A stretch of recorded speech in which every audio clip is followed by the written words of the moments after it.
আপনার কি কাঁধে ব্যথা? ফ্রোজেন শোল্ডার হয়েছে বলে জানতে পেরেছেন?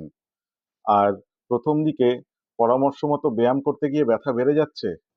তাহলে অবশ্যই জেনে নিন যে ফ্রোজেন শোল্ডারে ১ম দিকে যখন তীব্র ব্যথা থাকে, তখন ব্যায়াম করলে কিন্তু হিতে বিপরীত হতে পারে।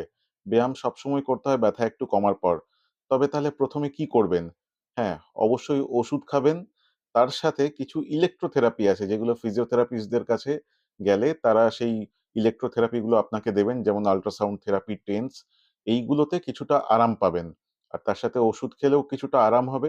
অনেক সময় শুরুর দিকে ইনজেকশনের দরকার হতে পারে বা নার্ভ ব্লক করে ব্যথা কম করার চেষ্টা করা হয়। ব্যথাটা একটু কম হলে তারপর থেকে ব্যায়াম শুরু করলে ব্যায়ামের ভালো এফেক্ট পাবেন।